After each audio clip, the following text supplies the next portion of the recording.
Paz do Senhor Jesus, meus irmãos, eu sou o pastor Gabriel Brigato e hoje nós estamos aqui para uma breve reflexão sobre as bases familiares à luz de Deuteronômio, capítulo 6. Meus irmãos, é importante nós analisarmos a peculiaridade do livro de Deuteronômio. Deuteronômio, ele é muito importante não só como sendo um livro do Pentateuco, mas ele é importante também em toda a Sagrada Escritura. Nós notamos, por exemplo, Jesus usando o livro de Deuteronômio quando ele é levado pelo Espírito no deserto. Nós vemos os apóstolos usando o livro de Deuteronômio como base da Escritura Sagrada. E também os profetas veterotestamentários utilizavam o livro do Deuteronômio para falar sobre a lei de Deus.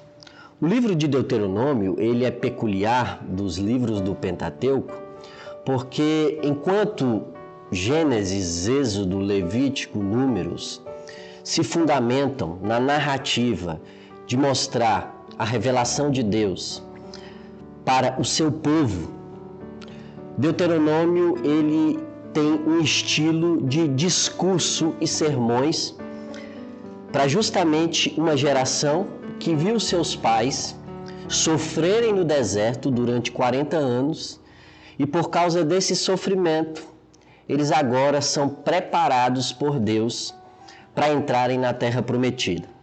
Deuteronômio trata justamente da segunda geração que está próximo à Terra Prometida e é necessário agora eles serem preparados com a ratificação da lei para que não sejam influenciados na terra de Canaã. Uma frase que me chama muito a atenção, que tem total relação com o livro de Deuteronômio, corriqueira nos nossos dias, é a frase: é melhor prevenir do que remediar. Deuteronômio é justamente o livro da prevenção.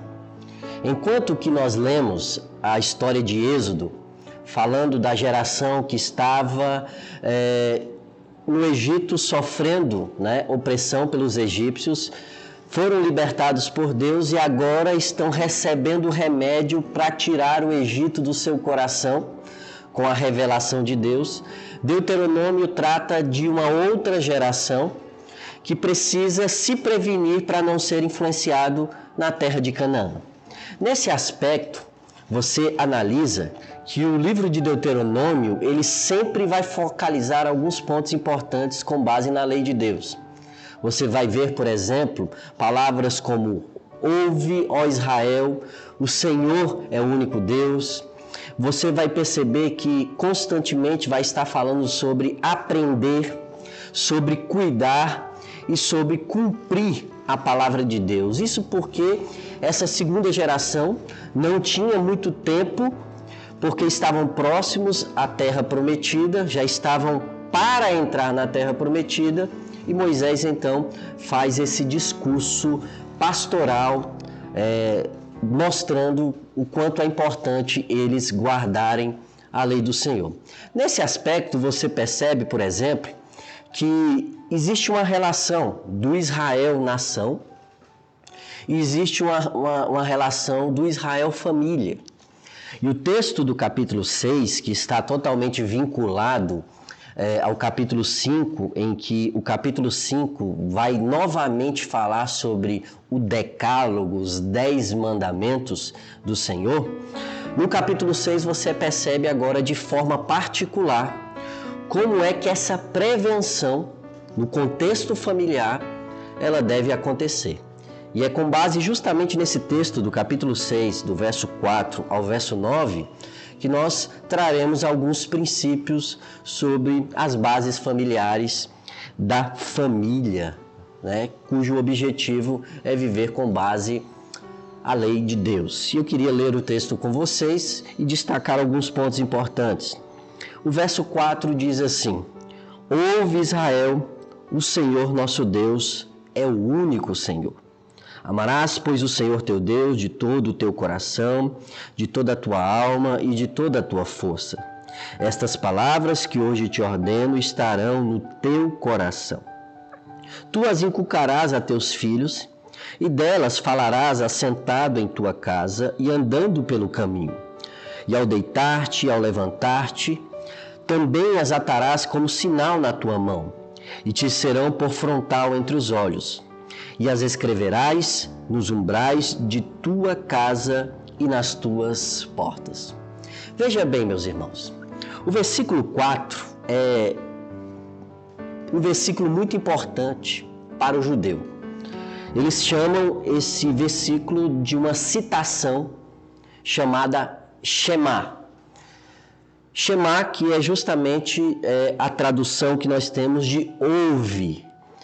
Essa frase, ouve Israel, o Senhor nosso Deus é o único Senhor, chamado Shema para o judeu, é utilizada, e confirmada na religiosidade judaica em uns aspectos importantes. Por exemplo, todos os dias, 2 vezes ao dia, os judeus citam essa frase reconhecendo a unicidade de Deus. Isso porque a lei de Deus tratava de Deus ser único. E não só ser único, como também não existe outro Deus a não ser Javé.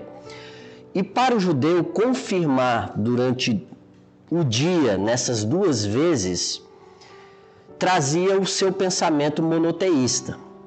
Então, quando eles citavam essa frase, Israel, ouve o Senhor, nosso Deus é o único Senhor, ele estava confirmando no seu ambiente familiar, como também toda a nação, de que não existe outro Deus além do Senhor Yahvé. Então, a base da fé de Israel é o monoteísmo. E o texto, quando dá continuidade, diz que essa base familiar deve estar fundamentada no amor exclusivo a esse Senhor, em que o verso 5 diz: amarás, pois, o Senhor teu Deus, de todo o teu coração, de toda a tua alma e de toda a tua força. Ou seja, aqui está tratando justamente sobre o primeiro mandamento, em que o indivíduo, na totalidade do seu ser, em que envolve o seu intelectual, as suas emoções e a sua volição, estão voltados exclusivamente ao amor a Deus. O amor do povo de Deus deve ser um amor vivo, em que envolve o indivíduo como um todo. E aí, quando nós lemos o versículo 6, é importante nós destacarmos que Moisés, usado por Deus, está falando que a lei de Deus, guardar os mandamentos do Senhor, amar a Deus na totalidade do ser, deve estar guardada no coração. Ou seja, o coração para o judeu representava justamente o seu intelectual, aonde se desenvolvia, toda a reação humana. E o judeu precisava, então, guardar isso no profundo do seu coração. Mas o ambiente, para que isso fosse manifestado, era o ambiente familiar. Deus se preocupava muito com a construção familiar com base no mandamento de Deus, pois Deus sabia que gerações viriam e essas gerações seriam a resposta de Deus para todas as nações. Se você for ler anteriormente, o versículo 2, ele trata justamente do judeu que está ouvindo, os israelitas dessa segunda geração que eu falei anteriormente, ouvindo e guardando a palavra de Deus, passando para o filho e o filho passando para o seu neto. Ou seja, a palavra de Deus, ela deve ser manifestada num ambiente familiar em que o pai crê no Senhor, leva o filho a crer no Senhor e o filho leva o neto a crer no Senhor também. Mas vamos destacar alguns pontos que são fundamentais de como é que nós conseguimos analisar essa perspectiva de que o ambiente familiar é um ambiente em que é construído as bases e os princípios de Deus nesse contexto. O versículo 7 diz assim: tu as inculcarás a teus filhos.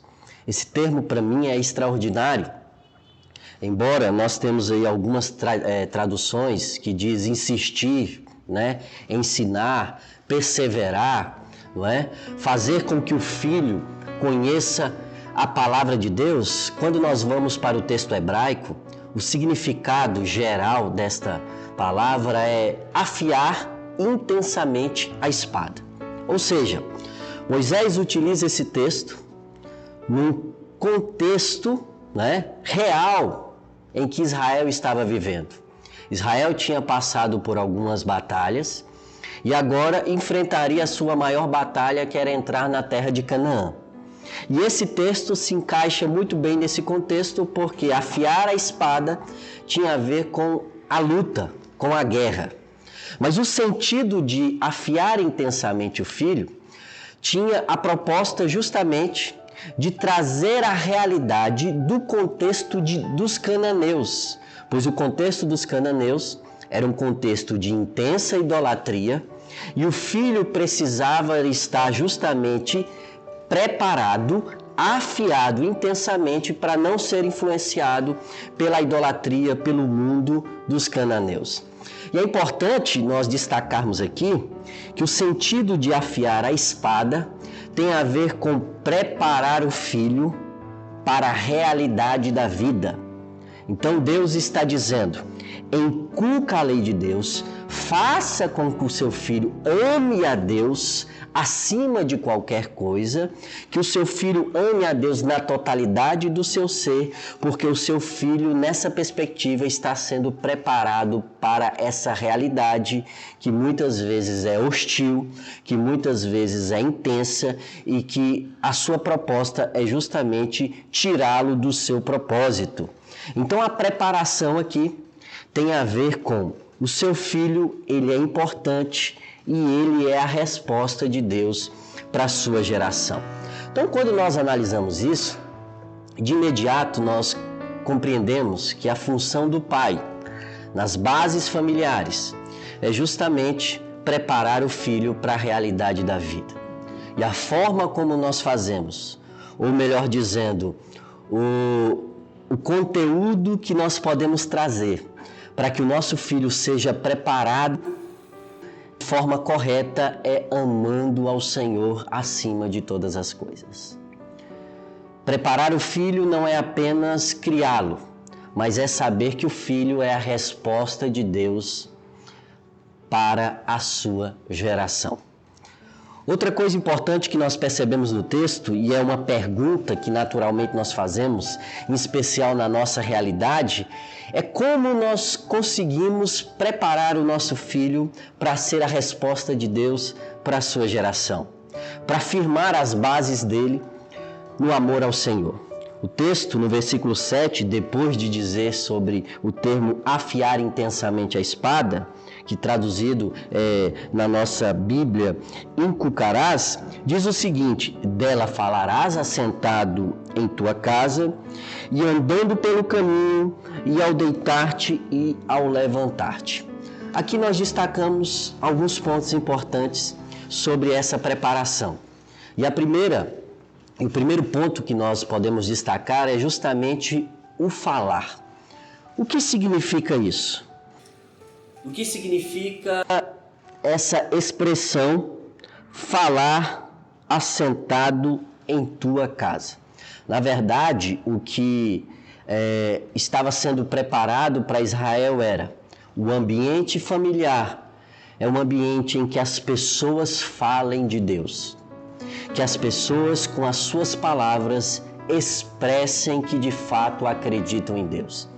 Isso é muito importante, pessoal, porque quando nós pensamos muito naquilo que nós falamos, em especial no nosso ambiente familiar, em que nós estamos isolados do nosso contexto de trabalho, dos nossos relacionamentos interpessoais, em que nós estamos com uma certa liberdade de quem nós somos, a forma como nós falamos, os termos que nós usamos, as palavras que nós utilizamos no nosso ambiente familiar diz muito sobre aquilo que está no nosso coração.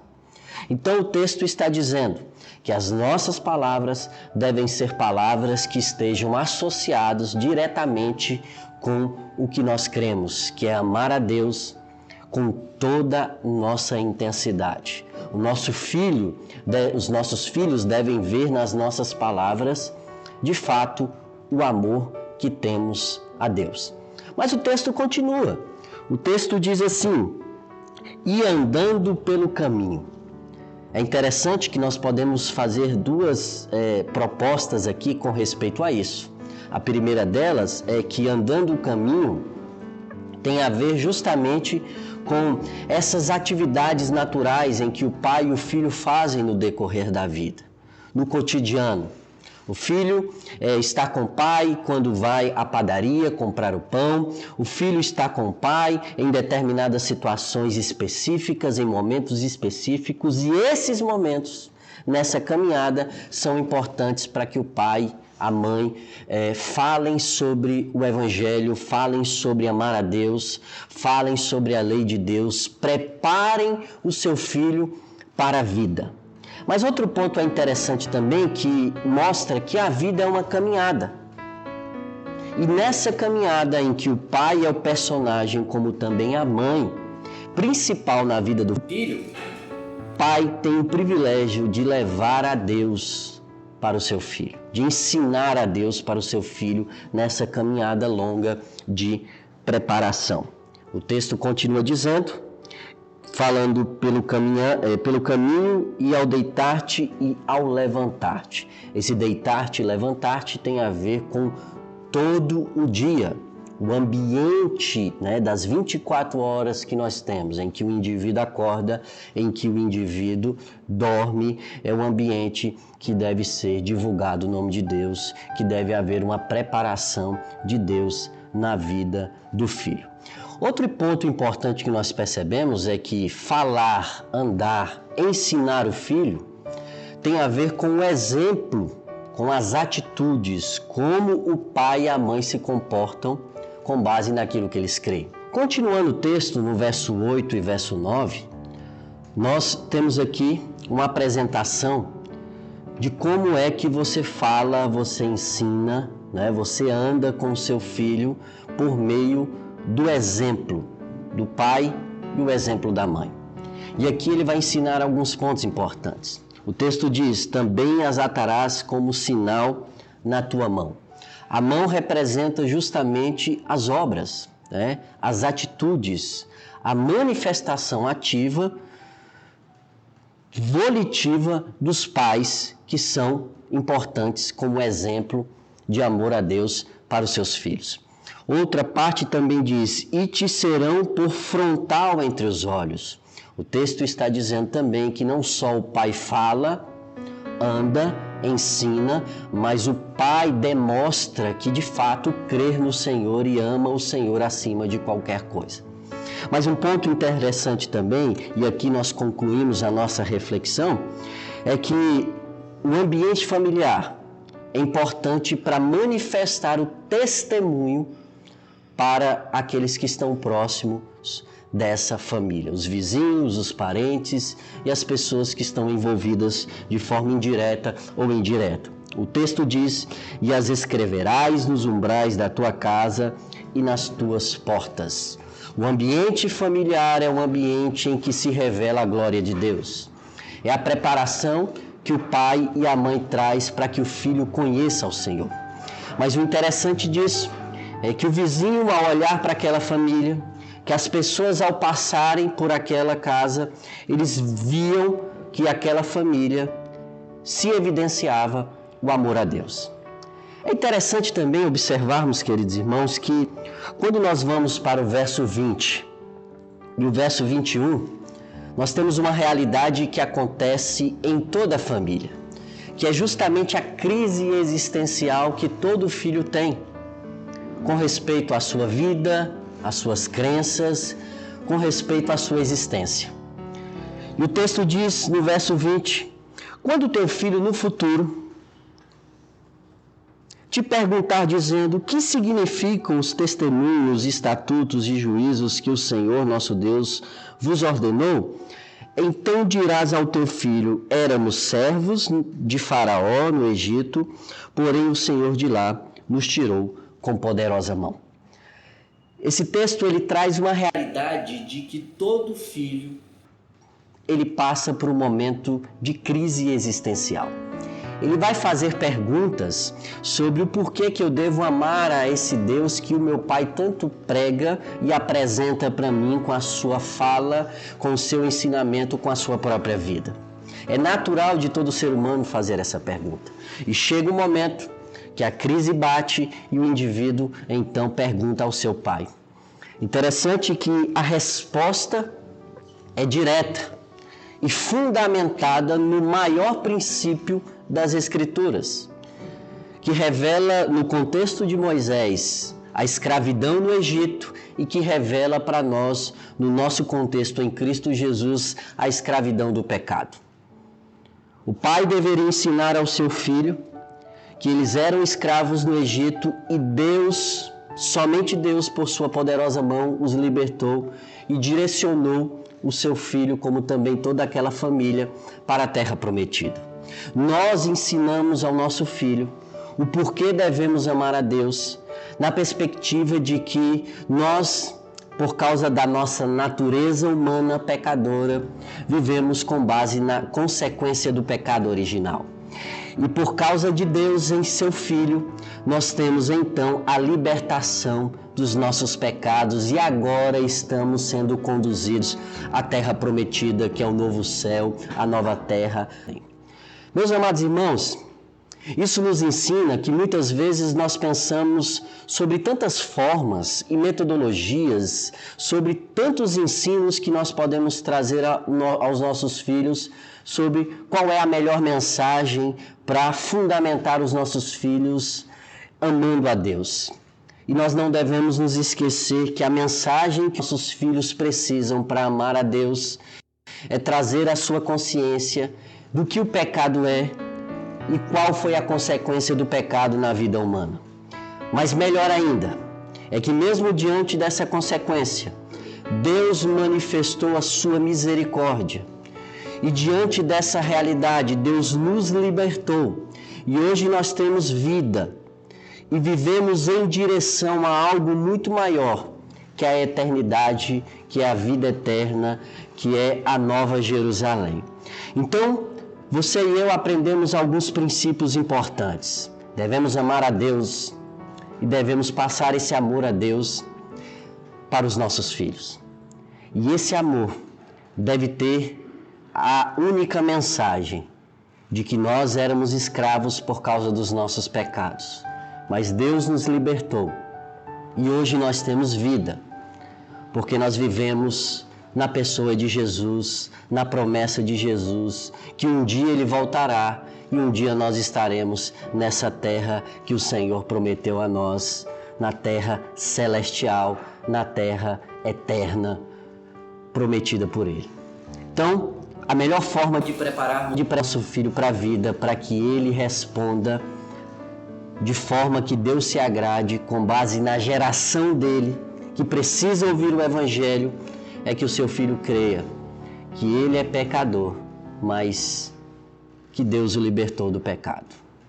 Eu espero que essa palavra preencha o seu coração e traga ao seu conhecimento a importância de um pai e de uma mãe ao preparar o seu filho, pois ele não cria um filho apenas, ele está preparando o seu filho para a vida.